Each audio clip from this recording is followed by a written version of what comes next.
And this is very much open discussion, right? So, like, I want this to not be a lecture. I want this to be a like more like a Sunday school class, if anything, right?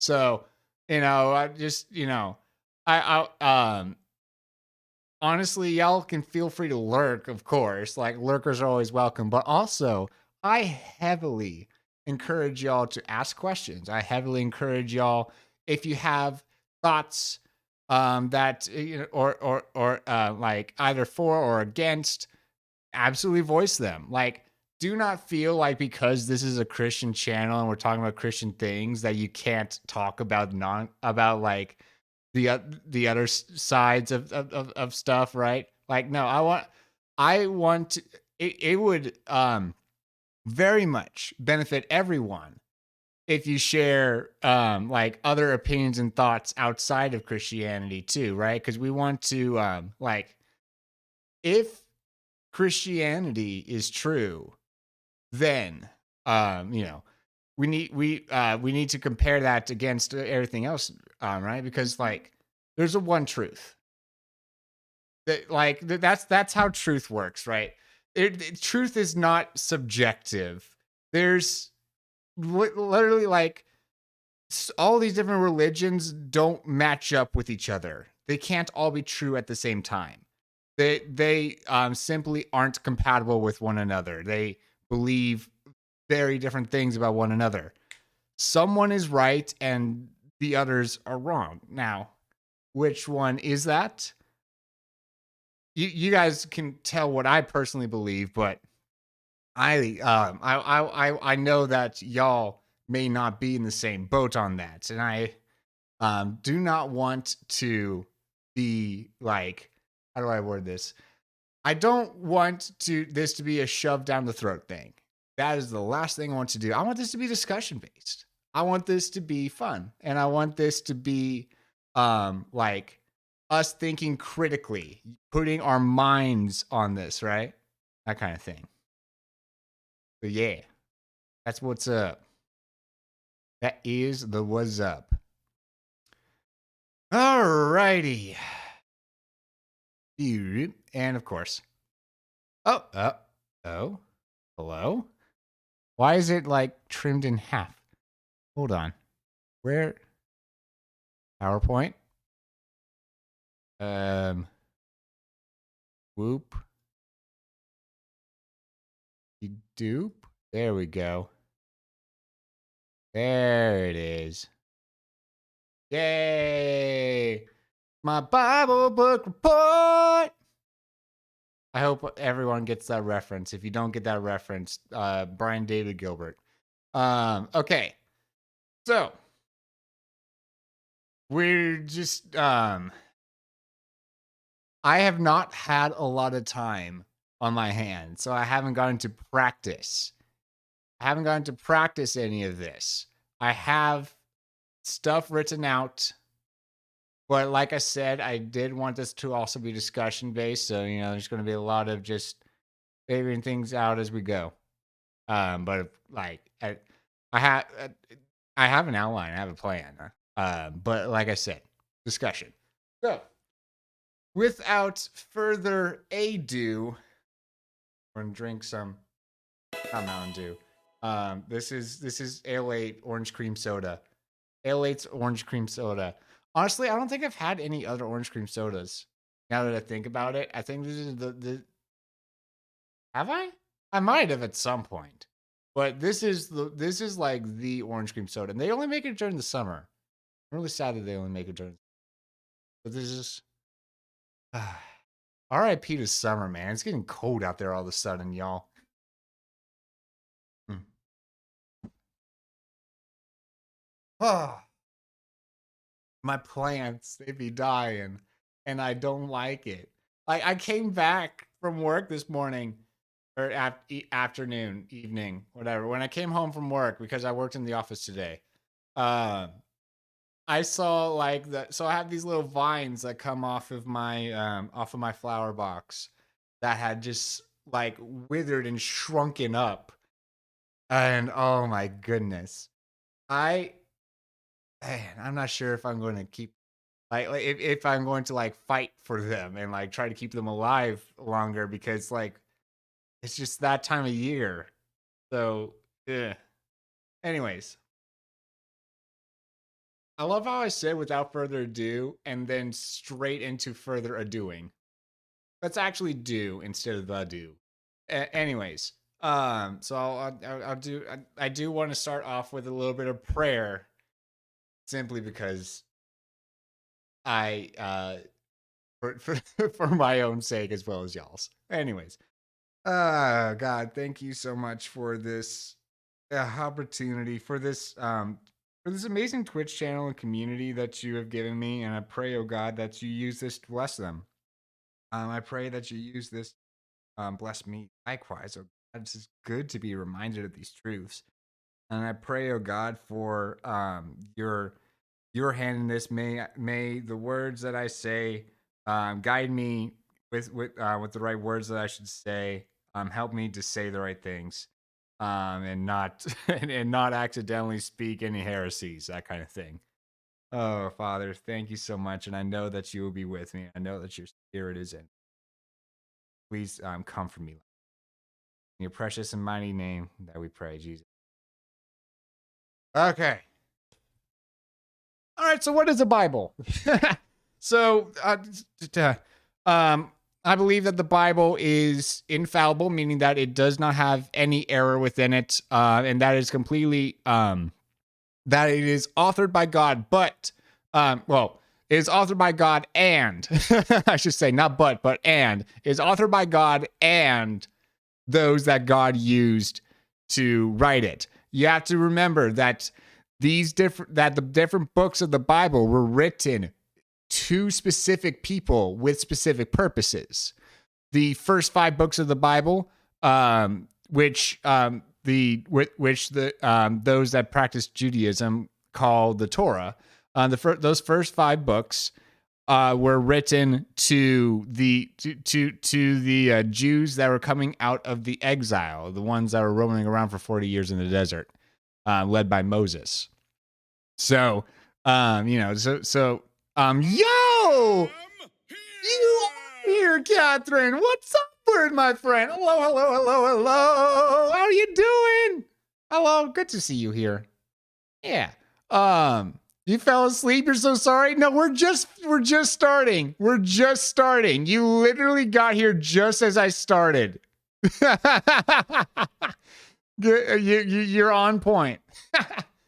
Oh man.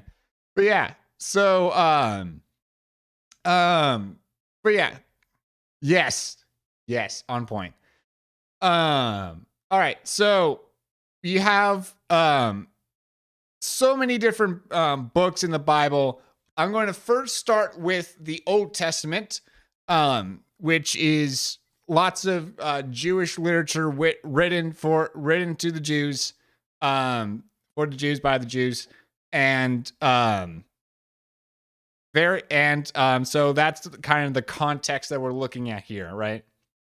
Well, I'll get into the individual context because that'll come into play in various other ways. I should probably put some jams on in the background, shouldn't I? This is kind of awkward. I just realized how quiet it was. Do we want jazz or do we want lo-fi, guys? Do we want jazz or lo-fi? Pick your poison. Actually, they're not poison. They're both very good. Pick your sweets. Pick your dessert. Lo-fi or jazz? Gonna wait for the first thing that is in chat. And lo-fi, can do.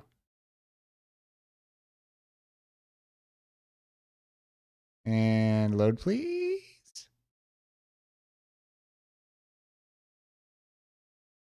All right, there we go.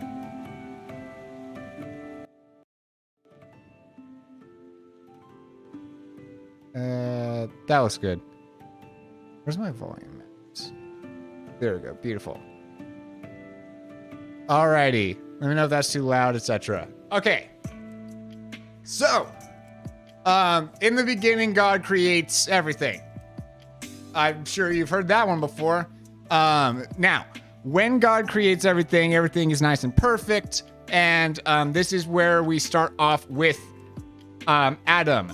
Now, I'm saying the Adams here because here's the roadmap. Here's the roadmap of what we're going to be going through. Right? I'm going to do the timeline of the Old Testament here. The timeline of the Old Testament to start off, and then at the end of that, I'll link all that to Jesus. So we're going to start off with the Adams, Israel pre-kingdom, Israel with in the first temple period, their exile, and their rebuilding with the second temple.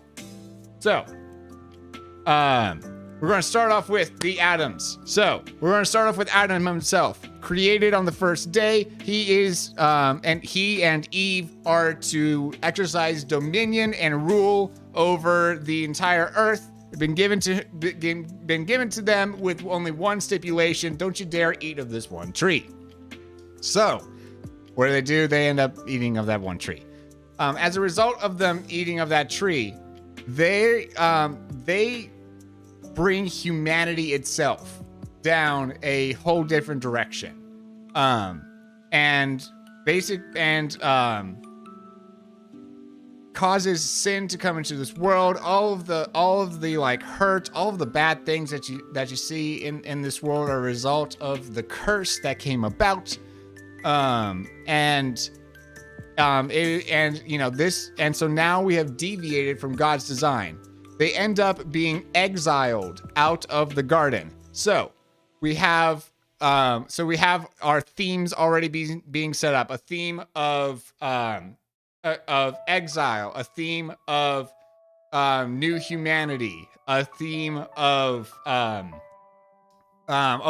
didn't mention this one yet. The seed of the woman. So like when God does all those curses and whatever, he also gives hope. He gave everyone hope in that the seed of the woman would crush the head of the serpent, right? That would be later fulfilled in Jesus, right? Well, here's the thing. Yeah, let's go back to the context though. At the time, no one knew who Jesus was yet. They had, this was the first prophecy about Jesus. So to a very fresh newbie that doesn't know anything about the Christ, this is your first introduction to like some kind of Christ-like figure coming about, a savior-like figure coming about. Oh my goodness, did you just sub? Wait, why is it not coming through? What? Huh? Interesting. Well, that'll come through eventually, probably. Yeah. Big strange. It's not even showing in my activity feed. Big strange. Well, thank you for the sub. That's pretty neat. I appreciate it. What was it saying? Okay, so seed of the woman, right? We got so basically from that point on, that is what the readers are to be on the lookout for. Who is the seed of the woman? When is the seed of the woman coming to save us from everything, right? No, you're good. I'm ADHD. Distraction's easy. Don't ever apologize for distracting me, because I will distract myself if you don't. I'll distract myself. Dude, this is my life.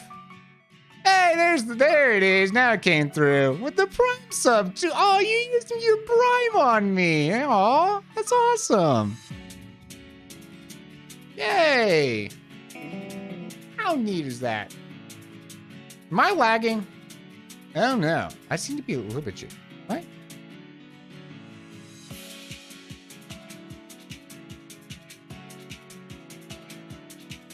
My computer is being dumb. Whenever my computer is being dumb like this, what I have to do is put it into sleep mode and unsleep mode it. Because the fan of my computer is not running. And so I need to go to sleep in order to wake it up and then get the fan going. So be right back. Give it a good old stop and start, because I thought it seemed like it was a lot of delay. Anyways.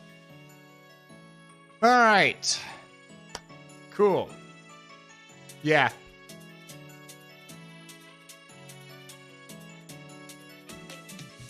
Yeah, refresh. Do that thing. Alrighty. So. Oh my goodness. I just realized I'm going to have to edit this video down now. Oh my goodness. Dom Voyage. How you doing, Dommy girl? What's up? Where's my friend? How you doing?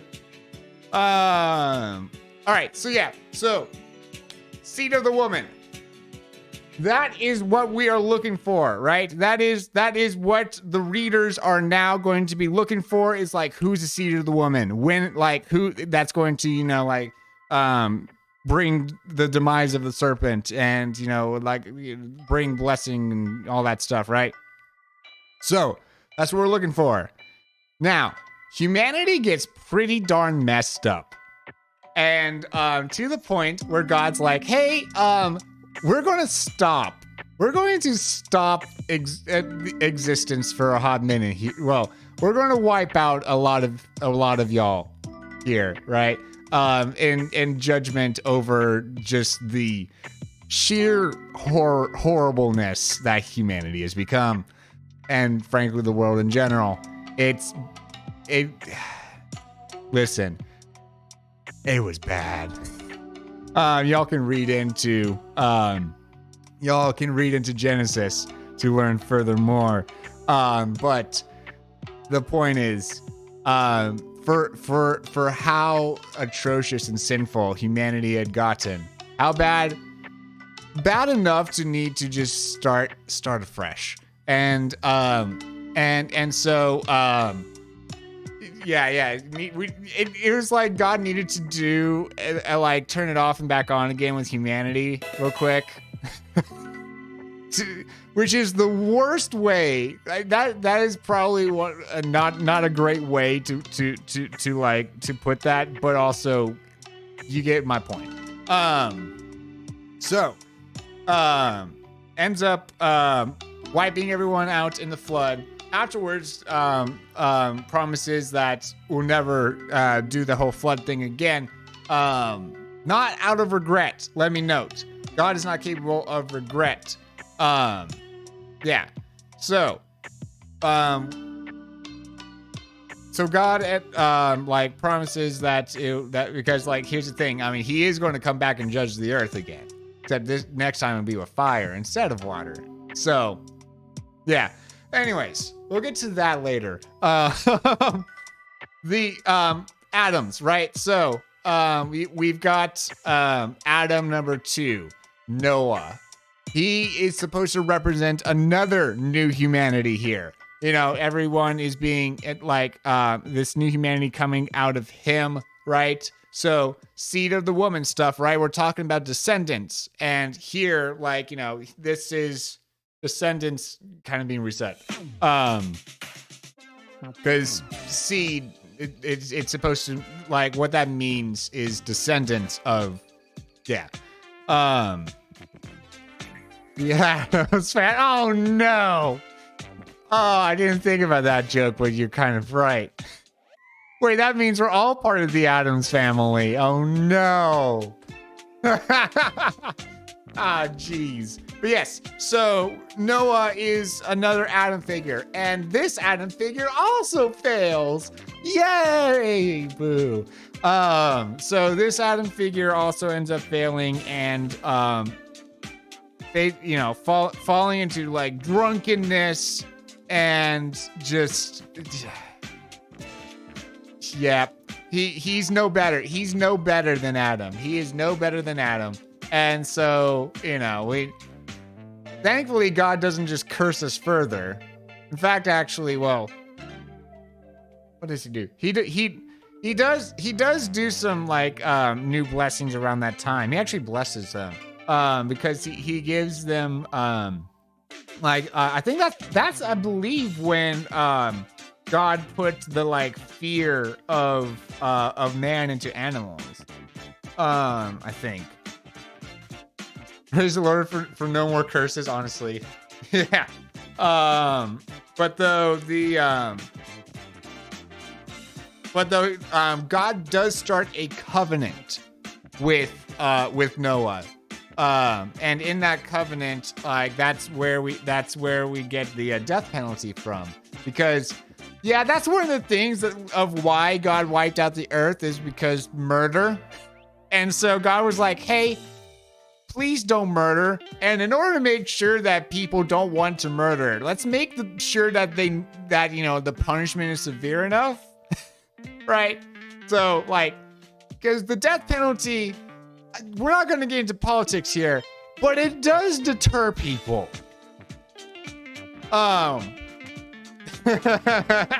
Hey, please don't murder. Yes. Oh my goodness. But anyways, you guys can read more about the Noah covenant in Genesis. Next Adam on the list. We get to descendants of Noah. We're still looking for that specific descendant, that specific one that is known as the seed of the woman. And we come to a man that starts following after God, Abraham. Well, God is the one that called Abraham out. Like, Abraham started off kind of pagan, and then God called him out of that. And it was like, come be faithful to me. And then, boy, howdy, did those two become friends. And then, God gives, well, at the time he was called Abram. And then God is like, yeah, hey, you're like, actually, God doesn't give him the name Abraham until like later in. Because like God starts like making promises and like covenants and stuff with him before God gives him the name Abraham. It's like halfway through the Abraham narrative that he finally gets named Abraham.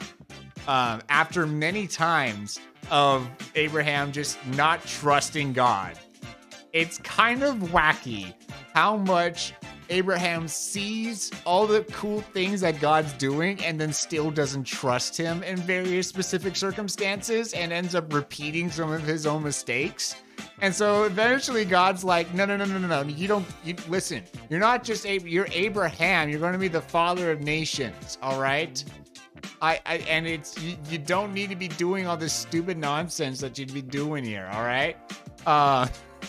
That's paraphrasing, of course, but so we have the Abrahamic covenant. Covenant. Yes. Anyways, and throughout, the key bit about the Abrahamic covenant is that through Abraham's seed, come back up. Through Abraham's seed, the whole world will be blessed. Abraham is being blessed to be a blessing. Blessed to be a blessing. So, it's so I've listened. I used to listen to the Bible Project podcast for a while. Back when I lived with my parents and my commute to work was like 45 minutes. Now it's only 15 minutes, so I had to find shorter podcasts. But though, back when I listened to the Bible Project podcast, there's one time that they were talking about, dang nabbit, train of thought. Why? I'm a horrible conductor of trains of thoughts. Abrahamic covenant. We were talking about. Okay, so blessed to be a blessing. So, imagine that you're at a very lame party. Your train's always derailing. I feel that. Imagine that you're at a party. So many of your friends are there. And, like, no one's really, like, enjoying themselves or having fun. Or, like, doing the party things or whatever. And so, God comes... the host of the party comes along and like, gives one of the like person at the party a like special something to like try to get people going in the right direction or whatever, right? And so but though he starts off with just one person, so rather than just like commanding everyone, he's like, okay, you start here, and then like, it's supposed to spread, that kind of thing. I very much butchered their analogy because I could only partially remember it, but though the point is this: God's plan is for the entire world to experience the same blessings that Abraham was receiving. Abraham was supposed to be, so it's supposed to start with Israel, spread to the world. And you'll see that later when we get to like Solomon. Because like Solomon came so close. Solomon came so close. Like everyone had so with Solomon, it said like, oh, everyone had their own tree and stuff, basically giving very Eden-like imagery. Everyone had their own tree. That's supposed to be very much imagery of Eden, and all this prosperity and stuff. And you'll notice that the queen of a nation called Sheba, noticed and started to praise God because of it as well, right? Like it was starting to work. It was starting to be a blessing. And then Solomon messed that up, because they all do. Because they human.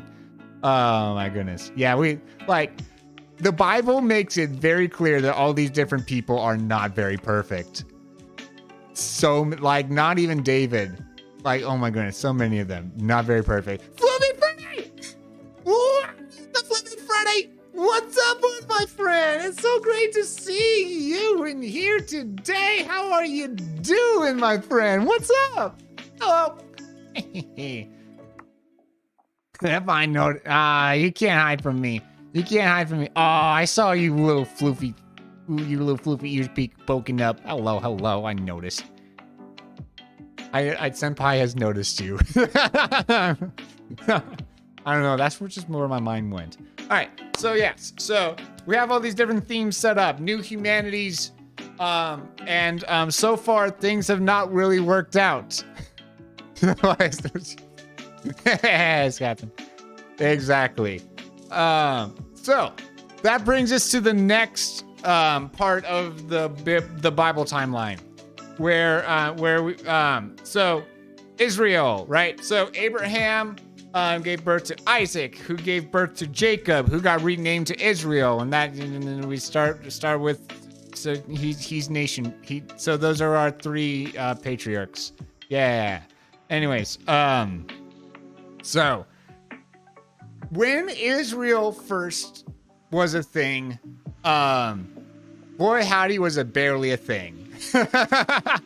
So Jacob, or Israel and his family were just chilling, and then like famine started to happen, so they all went to Egypt, and eventually, and like kind of moved in and then got enslaved.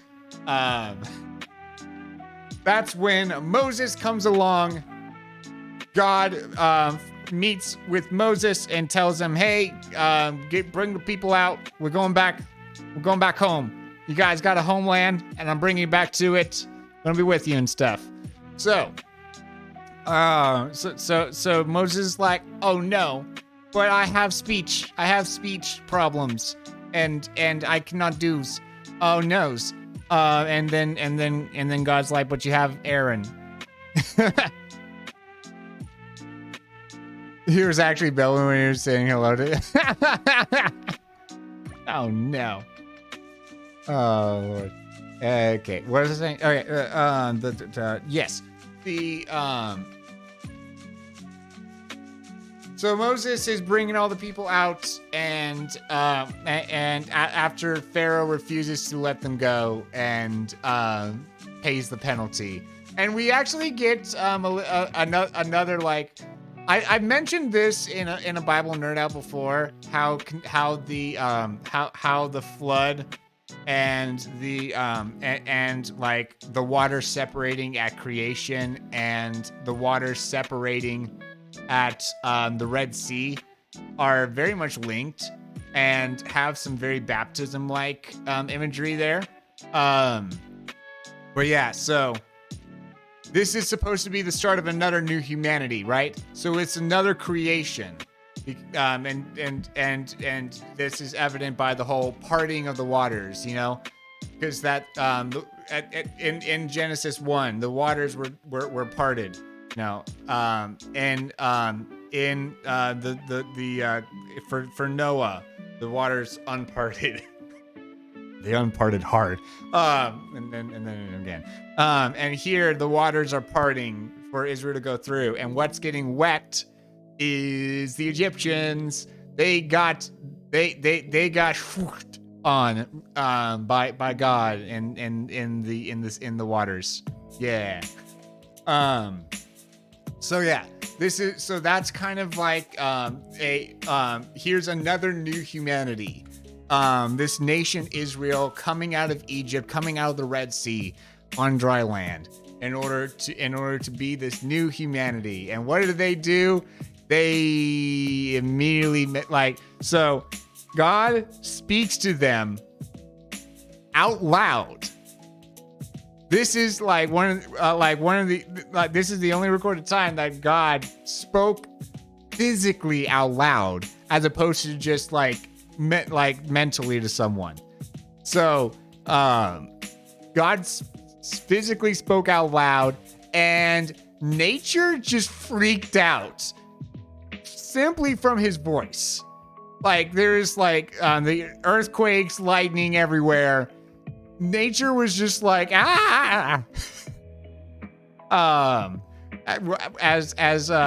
God was speaking, and everyone was naturally terrified.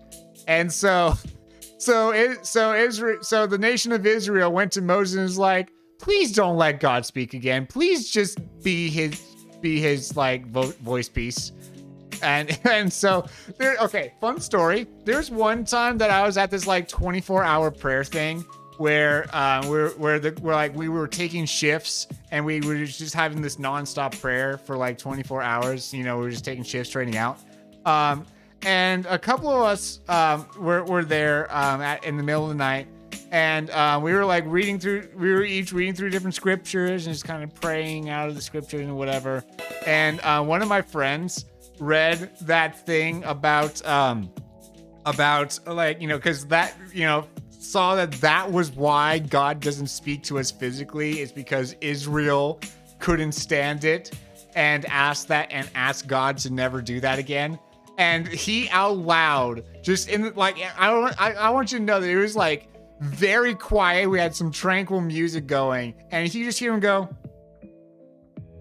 "Dang it, Israel!" Oh my goodness. So every time that I see that story, I always have to say, "Dang it, Israel." Oh my goodness. But anyways, the what was I doing? Yeah, exactly. Oh my goodness.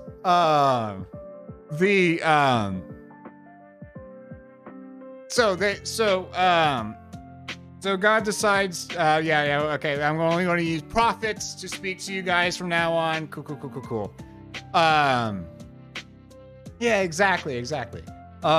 So then Moses is like, okay, I'm going up on this mountain, guys, and I'm going to receive, the word of God and stuff. He's up there for 40 days, and Israel's like, the heck? Where'd he go?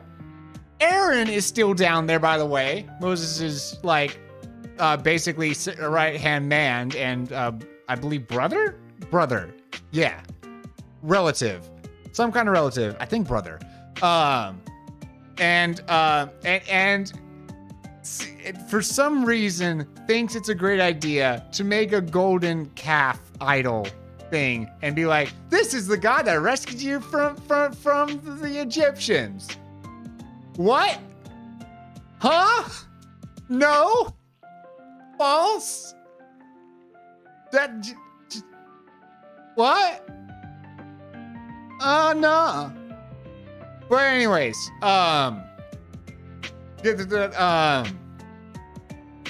so yeah, God judges them pretty bad for that. And that specific generation was cursed to never be able to get into the promised land. They had to wait for that generation to die off.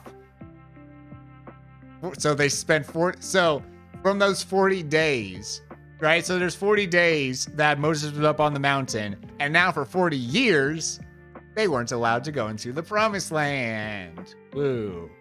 So Then comes along Joshua, because Moses ends up not allowed to go into the promised land either after he messes things up with a rock. That's a whole nother side note. He did not do what he was supposed to do with that rock. He did a bad thing with that rock. Anyways,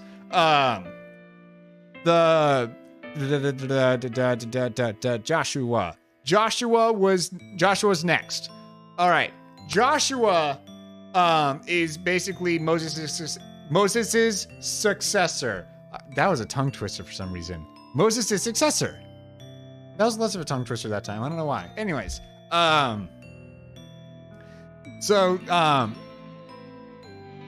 he is the one that actually leads them in battle to go and take the promised land, because there had been a bunch of people that moved in. Well, no, that not moved in. They were already there, actually. And also were very akin to the people that God judged before the flood. They were doing stuff like, I don't know, child sacrifice and murder. So there's a lot of stuff that needs to go bye-bye. So God was using this to not just give Israel a home, but also to kind of, judge those people. Yeah. Thank you, Catherine. Yeah. So, yeah. For those that ever look at the book of Joshua and it's like, wow, dang, they are wiping out, like they are basically committing genocide over here. There's a reason for that. Note also, actually on that topic, note that war, murder, all that stuff, is not part of God's perfect design for the world, because all that will be done away with in New Heavens, New Earth, and none of that was there in Eden, right? So this is all results of the curse and sin. Actually, David was not allowed to build God a temple because David was a man of war. He had to wait. So his son Solomon was the only one allowed to build the temple, because during Solomon's time there was peace. So that all to say, just to clarify where God's stance on war is, right? It's a necessary thing that God uses to his purposes. He used it to his purposes to judge the wicked people of Canaan, and that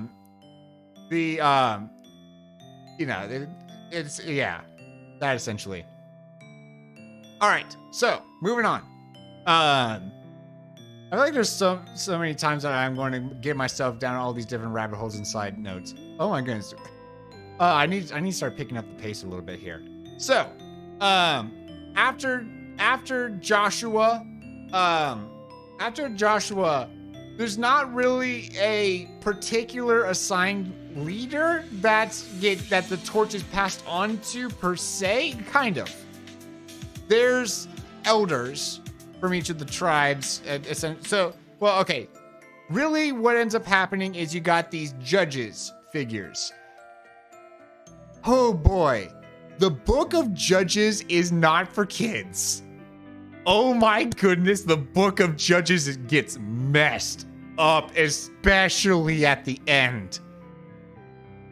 There are some things that I am not going to talk about on this family-friendly stream that happens in Judges.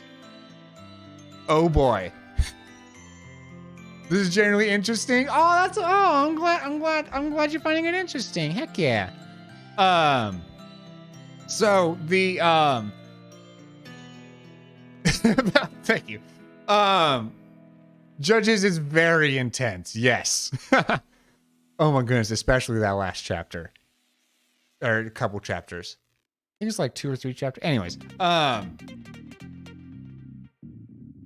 So, the judges are supposed to be kind of like keeping Israel in check and making sure that they're holding to the covenant. they go at so that's their goal, right? And honestly, each judge that the Bible highlights in the book of Judges just gets worse and worse until the point where you can barely distinguish them from a pagan. It's bad. And like one of them actually sacrifices their daughter. You know, the thing that we were judging the Ammonites for. Why? Anyways, more than just the Ammonites, the whole Canaanites, the people of the realm of Canaan. Anyways, so judges are also pretty messed up, and Israel is like oh my goodness. Israel is one of those like those single people that every Valentine's Day is just like, man, I really wish that I had a girlfriend right now or a boyfriend or whatever, right? Like, so like Israel was one of those people, except instead of wanting a girlfriend or boyfriend, a significant other, Israel wanted a king. Because Israel looked around and was like, oh my goodness, everyone else has a king. Why can't we have a king? Oh my goodness, I want a king. Give me a king. Oh my goodness. Oh my goodness. Catherine, yo, what's up, friend? Yeah, you're going, yeah, very much. Sassy. Beautiful. Oh man. So Israel wanted a king, and at the time, God was using a prophet named Samuel. So now we're in the book of Samuel. Thank you. Samuel was the prophet at the time, and was, so it was the mediator between God and Israel. Well, really God and all humanity, but specifically in this context to Israel. So,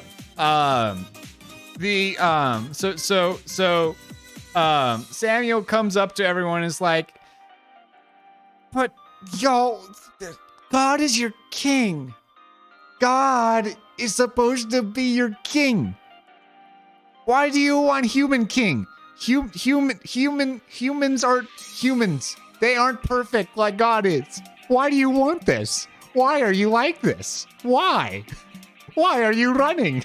Why are you running? But they were insistent. They were like, no, give us a king. Give us a king. Oh my God, we are a king. And so God is like, fine, we'll give them a king, and I'll show them, and they'll regret it. By the way, back in the law that was given in Exodus, and I think a little bit of Leviticus, and definitely Deuteronomy, God had already laid out plans, like laws for kings back then. So God already knew that this was going to happen. So there's evidence of that from back in there. But yeah, so yeah, exactly. But anyways, God picks out Saul. And Saul starts off pretty cool. He's a good king. Actually has the Holy Spirit in him for a hot minute. And then just totally derails, and it goes to his head, and he becomes just like, absolute power. He is the example of absolute power corrupts absolutely. Even though he wasn't the absolute power, he had God over him, but fine, whatever. Sure. Whatever. So Saul, and gets replaced by David. So Saul was God showing Israel, this is what you guys are like, and you don't do this. And then to contrast Saul, so David comes along as direct contrast to Saul. You compare the two and see what it means to be as David is described, a man after God's own heart. So, actually, David ends up becoming the standard that as you read through the book of Chronicles and the book of Kings, he becomes the standard that all these different kings are compared to. So, yeah. So, I need to advance the slide. Yeah, David, yeah. Even though David messes up, has an affair with a woman and kills her husband in order to cover it up. So, no one is perfect here. Every time that you see, like, okay, maybe this is the seed of the woman. Maybe this is the seed of the woman. Maybe this is the seed of the woman, guys. This will be the Christ, the Messiah. Let's go. They messed up. They messed up bad. Oh no. That's not our Christ. So, yeah. That's big oops indeed. David Solomon, pretty good, not very perfect. Actually, because of all of this messed up stuff, big oop intensifies, very big oops. Actually, because of this stuff, God in his sovereign hand, like, the nation of Israel ends up becoming divided, and they end up having they end up like kind of civil war-ish, and then dividing up into two nations, Israel and Judah. Those names are deceiving. Judah consisted of more than just the tribe of Judah. There's like a few other tribes that was with them. So basically, you just had northern and southern Israel, really, but they call themselves Israel and Judah. Judah was the faithful one. Judah was the one that continued the lineage from David, the kingship straight from David. Meanwhile, this other Israel that was calling themselves Israel was not being very Israel. And was being probably worse than their counterparts down in the south.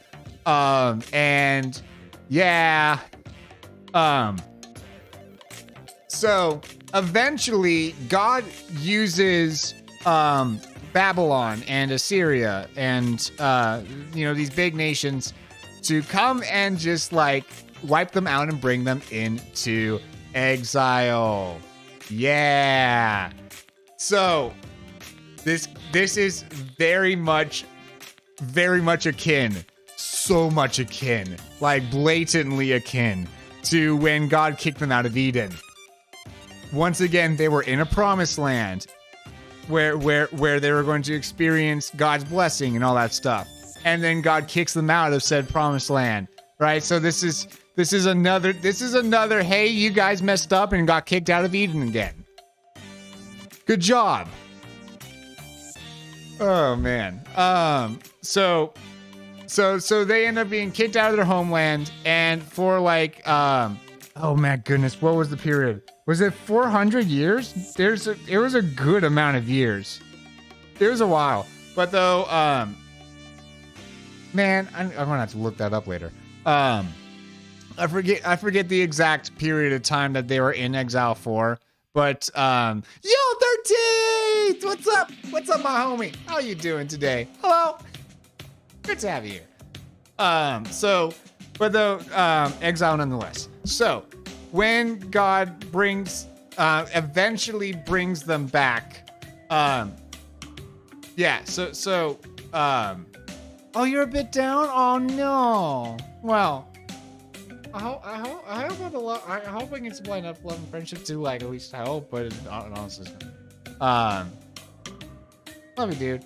Here, God, I pray for 13th, and I pray that you be up lifting him up and encouraging him in his heart. I pray. Yeah. Somebody don't do stream? Oh, absolutely. Every single person that comes into the stream is amazing, and I love my community so much. Like, you guys are awesome. Did you know that? Because you guys literally, I couldn't have asked for a better community. I hope so too there, 13th. Oh man. So yeah, exile. Woo. Yeah, let's cheer up 13th by talking about being kicked out of your homeland and being forced into a whole different culture. And did they get forced into slavery? Maybe. Yes, to a degree. I think I have to go back and double check. Anyways, what you call it? So yeah, then we get to Ezra and Nehemiah, who are two prophets at the time that helped kind of like lead the charge to get back into the promised land.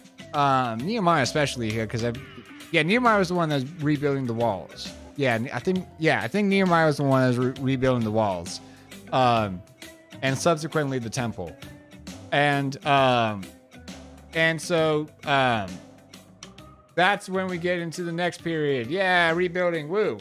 So they so basically just after the period of judgment, the period of exile, God's like, okay.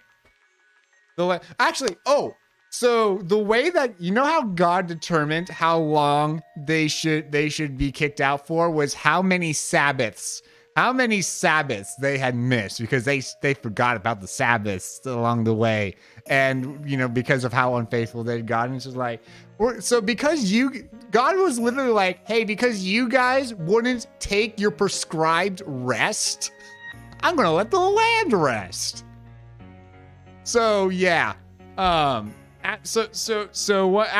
all that, they come back. Land is ready for them. Land's ready to wake up. and they start rebuilding. They restore the walls of Jerusalem and start building the second temple, which this is where we see God's presence does not come into the second temple.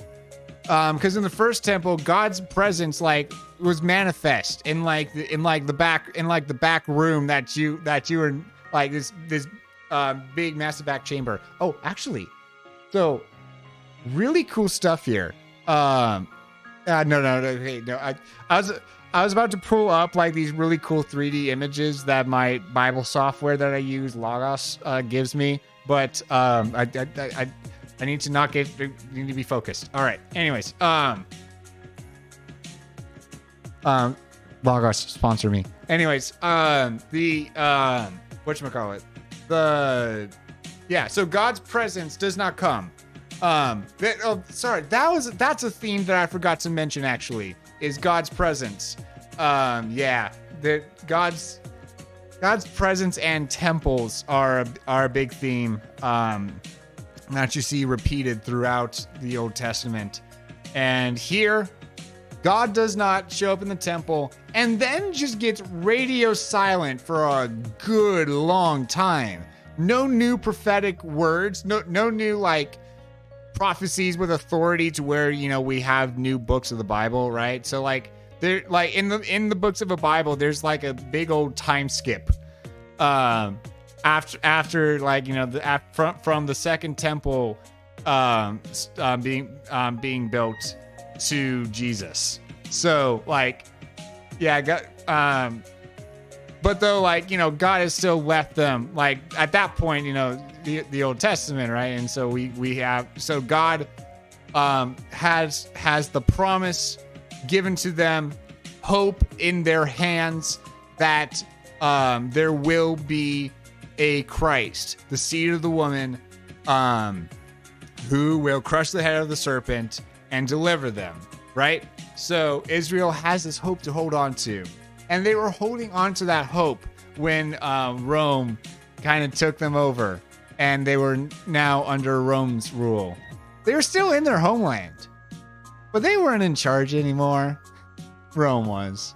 But they were still in their homeland at least, so they got that going for them, But anyways, and then enters Jesus. Yay, we made it. Jesus time. All right. Thanks, quick.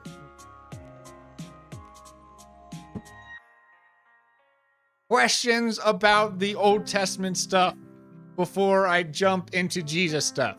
Questions, concerns, or thoughts. Because again, I do want to make sure that this is like, I want this to be open discussion. I want you guys to feel like I don't want, this is not a sermon. This is more like a Sunday school class. I want this to be fun. Yeah. All right. I see nothing. And if you guys have anything, absolutely just post it up. Post it up in chat. I will read and respond. But anyways, don't know much about religion, but you love your grandma so much you see her as your happiness. Oh, interesting. So are you saying that your grandma is your okay, so your grandma is your source of interesting. What does that look like, 13th? Because like clearly she's a person and therefore won't be a permanent fixture in your life, sorry to say. I'm just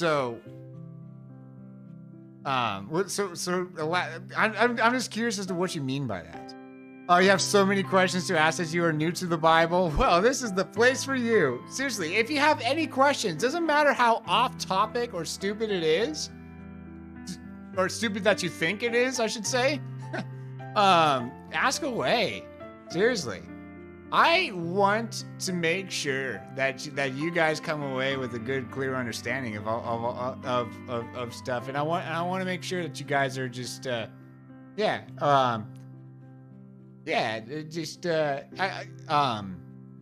much as so I have a plan. I have all these things that I'm going through. I have an outline, some verses I'm about to bring up, but honestly, if we end up getting derailed from that and just go down a whole thing, like, I'm fine with that.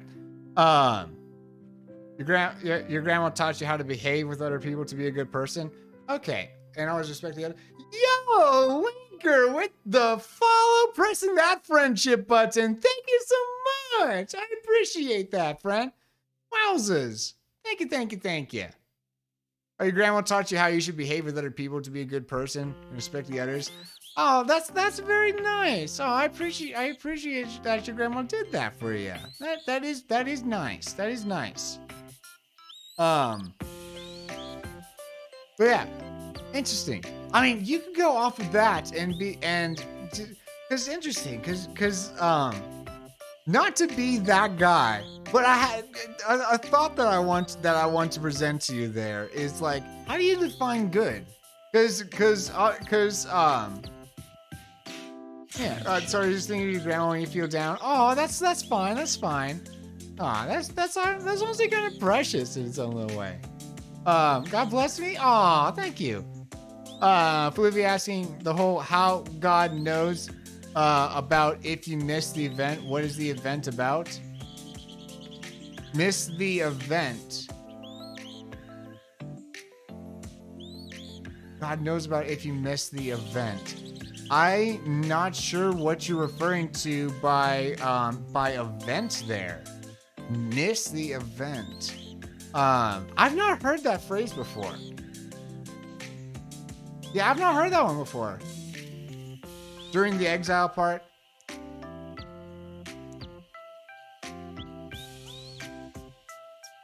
Oh, Sabbath. Oh, Sabbath? Were you talking about Sabbath? No, you're good. No, you're good. Is Sabbath the word you're looking for? Yeah, okay. Yeah, totes. Yeah, I can talk about Sabbath real quickly. So,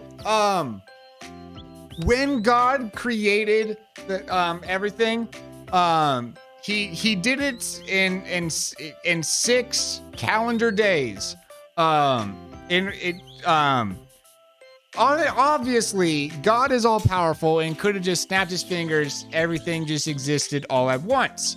But God chose to kind of do this, like, it's actually really cool if you analyze the pattern that he makes stuff by, because the first 3 days are linked up to the last 3 days. Like day 1, like establishes a canvas for day 4, and day 2 establishes a canvas for day 5, and day 3 establishes a canvas for day 6. It is really cool. But anyways,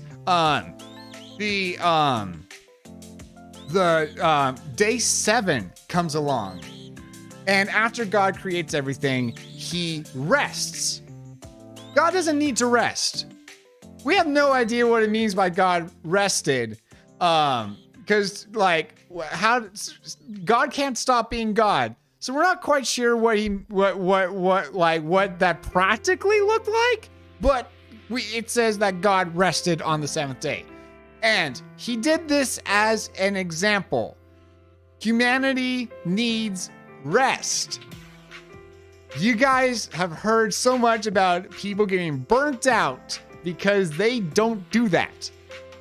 So God from creation was like, here is rest. Example of rest. You guys need a day of rest. And when God like establishes the law that Israel is to follow, he puts in that law something called the Sabbath, a day of the week where they are to stop working and have a full day of rest. In fact, like, you know, they're supposed to like make sure that they have enough food already for that day so they don't have to go out and gather their food and stuff, right? It's so God had, and when God gives that command for that day of rest called the Sabbath, he says, because God created the heavens and the earth in 6 days, and on the 7th day rest. Metagross in chat. He did not say Metagross in chat, but Metagross in chat. So the Sabbath is the day that people are supposed to just take a break from everything. And so basically when Israel kind of got unfaithful and started going towards other gods and stopped following the law, they stopped doing the Sabbath. And so when God put them all into exile, because they didn't do that resting, because they didn't do those you know, that 1 day a week where they're supposed to, you know, not do work. God had the land rest for them. Yeah. So does that make sense? Does that answer your question there, Freddy boy?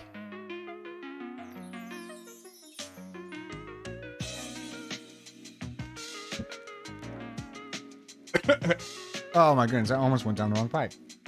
Oh my goodness. I almost got murdered by a late. All right. This answers a lot. Oh, awesome. Good.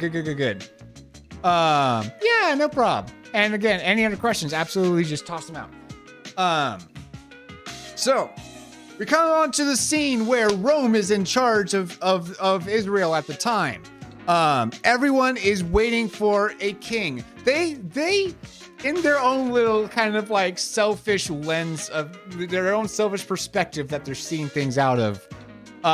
They all think that this messianic king, this savior king that is going to come about, that the prophets are telling about, was going to like deliver them from the Romans. And boy, howdy, were they disappointed when Jesus came on the scene. Because Jesus did not come to remove the reign of Rome from over them. He came to remove the reign of like their sinfulness from over them, right? He came in to conquer sin and death, not Rome. Honestly, it's a little bit preferred. You know, I would prefer my savior to conquer sin and death over a nation that was being put over us and like giving us a better standard of living. I think I would prefer the conquering sin and death. But anyways, there are so many, holy smokety smokes, there are an extreme amount of prophecies that Jesus fulfilled. I found a list online.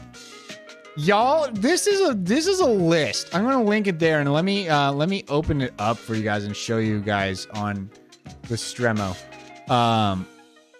Where is my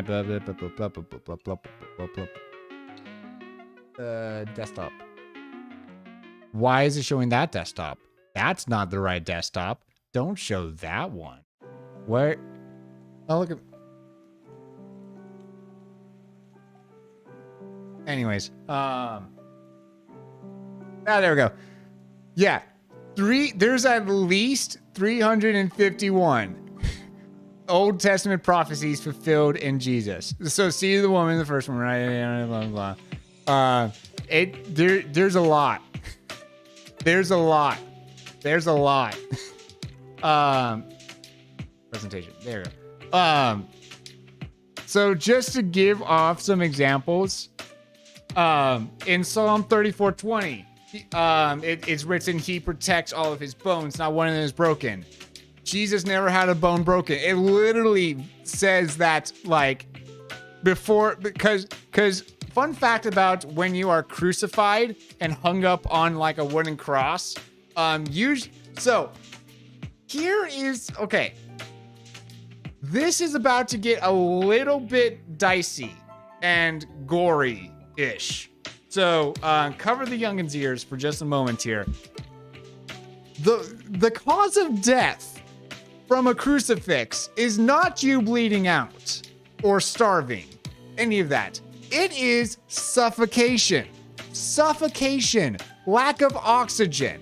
Because when you are you're nailed up, right? Your hands, your feet are being nailed onto this big thing of wood, and you're just hung up there. So you're hanging off of your hands and your feet, and you end up kind of sinking down to such a degree that your chest gets pulled up to where you can't breathe.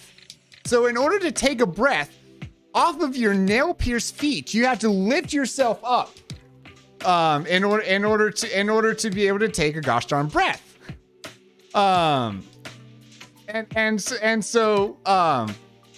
So usually the way that the Romans would like accelerate you dying is they would come over and break your legs. So that way you can't do that anymore and you just suffocate and die. But before they can even get a chance to do that, Jesus dies before they even get to that point. So he ends up not having any of his bones broken. Yeah. A voice is calling in the wilderness. But thank you for the lurk there, Dom. Thank you for the lurk there, Dom girl. Okay, so a voice is calling out in the wilderness, saying, "Clear the way, Yahweh. Make a highway smooth in the desert for our God. Every valley shall be lifted up, and every mountain shall become low, and every rough ground should be lifted up like a plain, and the rugged ground is like a valley plain." This was talking about John the Baptist coming and being the voice in the wilderness. Literally, actually, he refers back to this verse to say a voice in, like that he is the voice in the wilderness calling out. So I literally just included this as an example of more prophecies being fulfilled.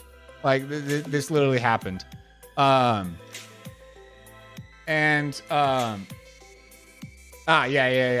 Here's another one about when he was crucified that was fulfilled. Jesus was oppressed and afflicted, and yet he did not open his mouth. He was brought like a lamb to the slaughter, and like a sheep is dumb before his shearers, he did not open his mouth. When Jesus was under trial, he barely spoke at all. He spoke like maybe 2 lines. It literally says that as he was being questioned, he would just stand there in silence.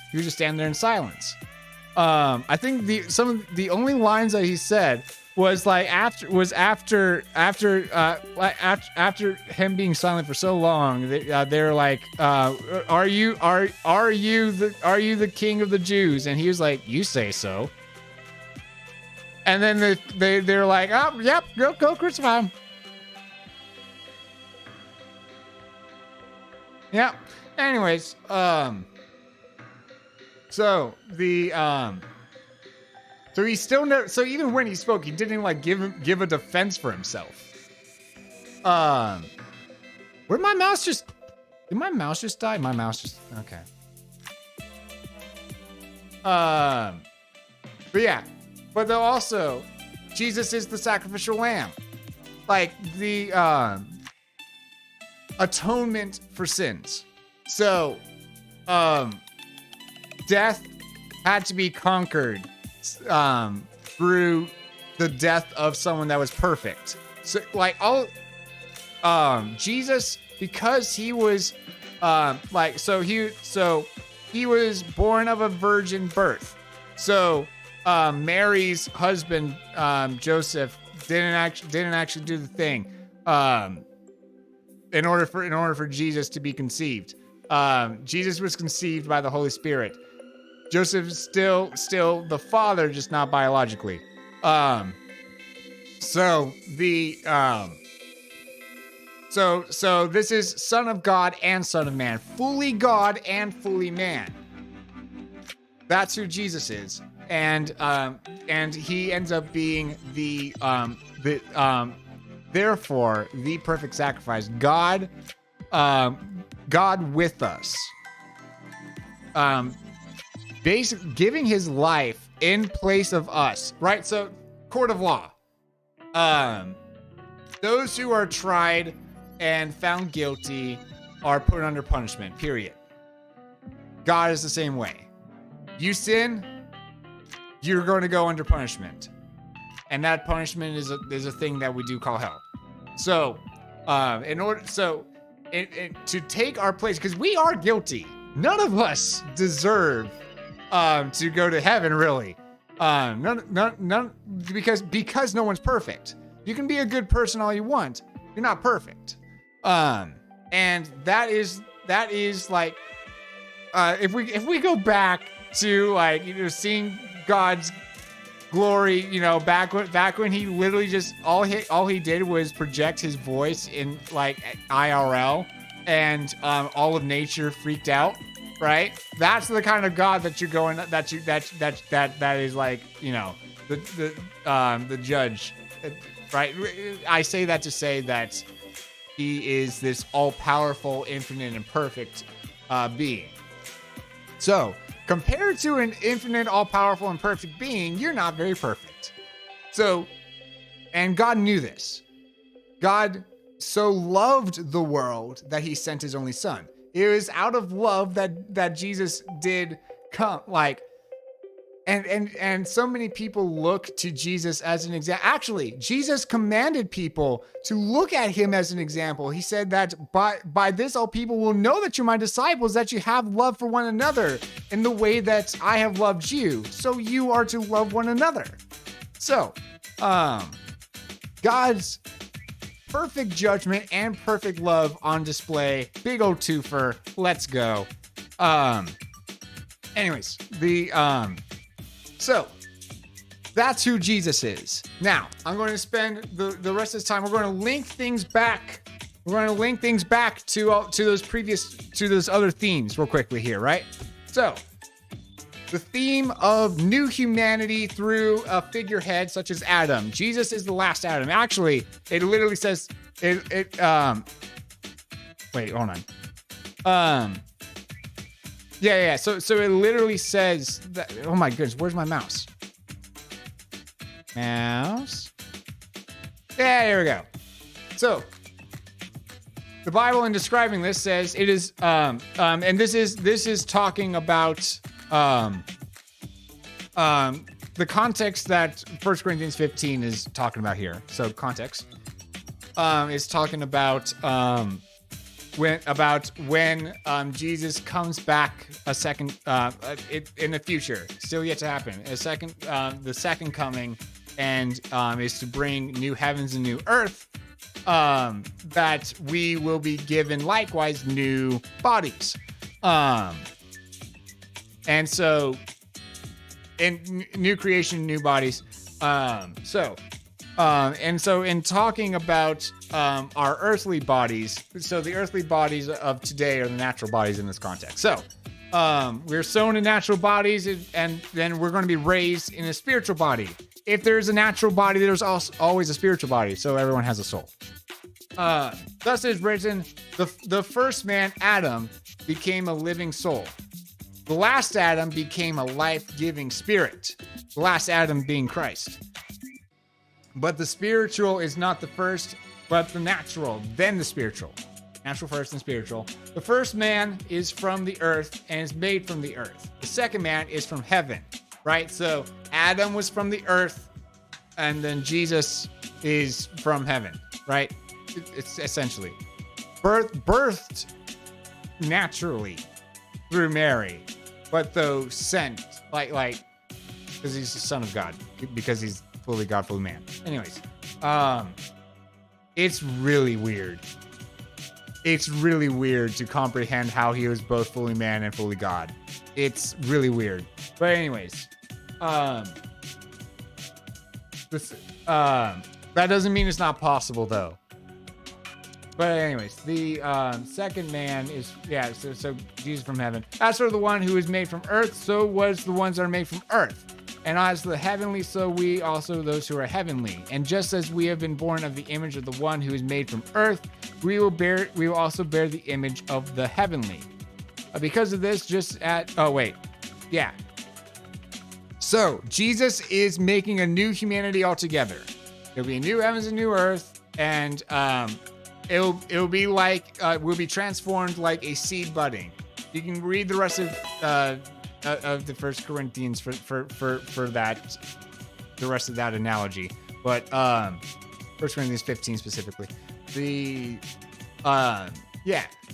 Jesus is making a new humanity through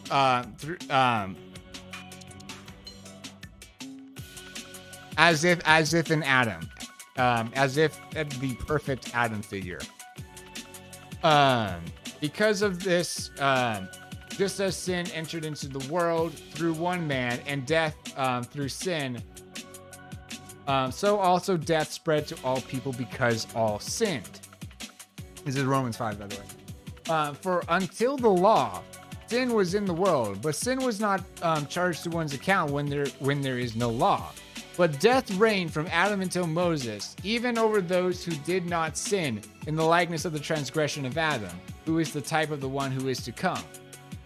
But the gift is not like the trespass, for if by the trespass of the one the many died, by much more did the grace of God and the gift by the grace of the one man, Jesus Christ, multiply to many of them. And the gift is not as though the one who sinned, for on the one hand, judgment from the one sin led to condemnation, referring to Adam's sin. But the gift from many trespasses led to justification. For if by the trespass of the one man, death reigns through the one man, much more will those who receive the abundance of grace and the gift of righteousness reign through the one Jesus Christ. Consequently, therefore, as though one trespass came to condemn all people, so Adam's sin, we inherit Adam's sinful nature, like by just simply being descendants of him. So we inherited sinful nature. So one trespass through one trespass came condemnation to all people, right? So also in the same way, through one righteous deed came justification of life to all people, referring to Jesus dying on the cross. Yo, it's a Tree. What's up? Where's my friend? How you doing? What's up? Hello. coming in just towards the butt end of all this. Yeah, so for just as through the disobedience of one man, where many were made sinners, so also through the obedience of the one, many will be made righteous. All right, so God has given us God's awesome. God gave us this awesome way to be made righteous, right? So no longer living in that sin and death, but in a right standing. Righteousness refers to kind of a judicial standing, right? So like you're like that, going back to God being the judge, right? So God, when God sees you as righteous, that means that before God as judge, you are not guilty, essentially. Yeah. So now, the law came in as a side issue in order that the trespass could increase. But where sin increased, grace was present in greater abundance, so that just as sin reigned in death, so also grace would reign through righteousness to eternal life through Christ Jesus our Lord. Yeah. Yeah. So Jesus is the perfect Adam, is the perfect head of new humanity through whom we are reborn into, essentially. Like, not, of course not literally. We didn't come out of a womb a second time. Like I did not go back into my mama's womb and come back out and be like reborn. No. It's not a physical rebirth. It's a spiritual one. But anyways, so Jesus is a good Adam. So Jesus is also the good king, because this goes back to yes, Palm. By the way, if anyone has questions at any point, interrupt me, please. Otherwise, I'm going to keep moving and you're just going to get more confused. So please ask questions when you have the questions. So now linking back to our theme of kings, right? So we saw how bad Israel's kings were. Holy smokes, were they bad? And frankly, God was supposed to be their king in the first place. And Jesus is the good king. So in Revelation 17:14, we see these will make war with the Lamb. The Lamb will conquer them because he is the Lord of Lords and King of Kings. And those with him are called and chosen faithful. Also, we see later in Revelation that he's called the King of Kings and Lord of Lords. Here we see that those that confess your mouth that Jesus is Lord and believe in your heart that God raised him from the dead. I forgot to mention that. Jesus got raised from the dead, y'all. So after he died on the cross, he stayed dead for 3 whole days, according to prophecy said beforehand.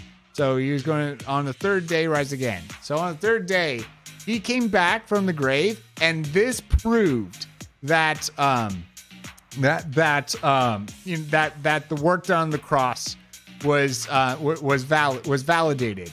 That God approved, because if Jesus was not perfect, he would have stayed dead. If Jesus was not the perfect sacrifice that saved us from sin and death, if you're saving us from sin and death and he stayed dead, probably didn't rescue us from death, but he did, and therefore he was risen and resurrected.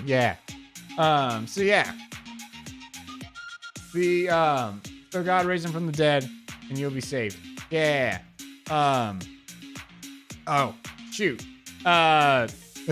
a slide that I forgot, which is verse 10 of just literally the next verse. It says, for with the heart one believes, resulting in righteousness, and with the mouth one confesses, resulting in salvation. So now the way to be saved, confess that Jesus is Lord and believe in your hearts that God raised him from the dead. By the way, when you say that Jesus is your Lord, that means that Jesus is your Lord and not yourself. So there's a lot of people out there that are like, yeah, I believe that God exists. I believe that Jesus is real. That's enough, right? No, because you have to believe in Jesus as Lord, which means that you have to kind of repent of your sinful ways, and stop living in the sin that leads to death, that kind of stuff. See also Romans 6. But yeah, so that brings me to next verse. Yeah.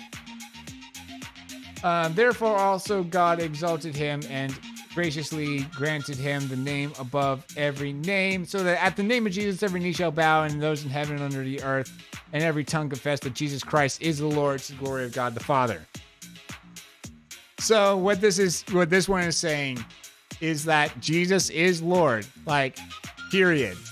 Even if you don't confess that Jesus is Lord, eventually you're going to end up in heaven before him, and you're going to confess at that point, and at that point it'll be a little bit too late. So this is like, okay, I say this out of love because I don't want to see this happen to any of y'all, right? I know and believe that that hell is a real place, eternal judgment, and that God is so willing to have you as like to bring you out of your sinfulness, to bring you even out of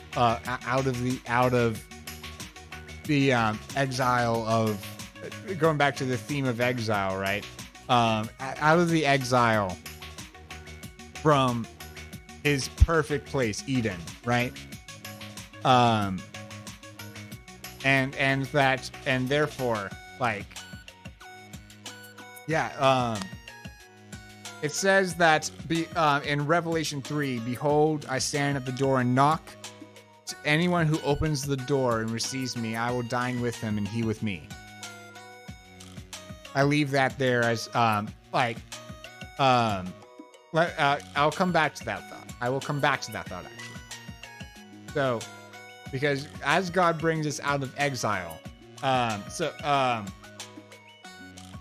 so basically, for those that believe, our home is truly heaven. We're described various times as being we're confident that we'd rather be absent from the body and at home with the Lord, right? So our true home is with the Lord. And here in 1 Peter, we are described as foreigners and temporary residents. That word is also translated as exiles. We are exiles. And we do not have a permanent city, but we seek the one that is to come, the new heavens, new earth. So God brings us out of exile. And lastly, last point, Jesus establishes God's presence. So this brings back the whole temple theme. Yay, temple theme. Woo. So firstly, our bodies are the temple of God. So his spirit dwells within us. Those who are in Christ specifically. He doesn't dwell in literally everyone, because he would judge you like that doesn't work. Holy God inside unholy thing results in it's like when you mix matter and antimatter and it just causes chaos. Yeah, no, that's not a good thing. But so God makes this new humanity into his temple where he dwells. He dwells with us. He's in us. He's chilling with us. It's cool. Very cool. The Ephesians 2 whole building joint. This is talking about the whole people of God, just kind of universally as a whole. So all of Christianity, whole building joined together, grows into the holy temple for the Lord, in whom you are also built up together into a dwelling place of God in the Spirit. Yeah, Paladin Eagle, how you doing, my friend? Hello. Great to see you in here, friend. And actually, in New Heavens and New Earth, the New Heavens and New Earth, there ain't gonna be no temple, because the God is the temple. God and Jesus is at that point the temple. Like it's so cool. So like that is the goal. Is God, like we will be able to dwell with God eternally, and perfectly for all of eternity. Just literally like face to face, physically there with Him. And that is our truth time for today. Alrighty. That is our truth time for today. So, now, I have said a lot of different things. Please, if you have questions, absolutely slap them in chat. We can talk about all the stuff and things. And if you have any questions you want to ask but don't feel comfortable asking on stream, message me. Absolutely message me. And we can talk more about it. If you just want to talk about religion one-on-one with me in general, dude, I'm up for it. Let's go. But yeah, join that Discord. Oh, it looks like Davion literally just posted a little link to the Discord just a bit ago. Yeah, if you're not in the Discord, yourself in there. Do it, I dare you. Yeah. We can always chat one-on-one about this stuff. Chat together as a group about this stuff, whatever the preference may be. So, because like, I love talking about this stuff. Here's the thing. Thinking critically about this stuff, I want you guys to also challenge me in my faith too. And like, if you have, counterpoints, absolutely. Like, come on, I love debates. Note that there's a difference between arguments and debates. Debates are informed, and arguments are emotional. So, like, just having good thought out talks, I love that kind of stuff. But yeah, so consider that an open invitation. Now, if there is anyone here that, thank you so much for the lurk there, Freddie. I appreciate you being here and listening to all this stuff. Yeah. Yeah, if there's anyone that wants to just in general learn more about what it means to be a Christian as well, if that's something that you're interested in, so I would yeah. Woo! We did it, guys. That is our truth time. All right, so we're going to switch gears, and in a minute I'm going to come back and we're going to do some Hollow Knight next.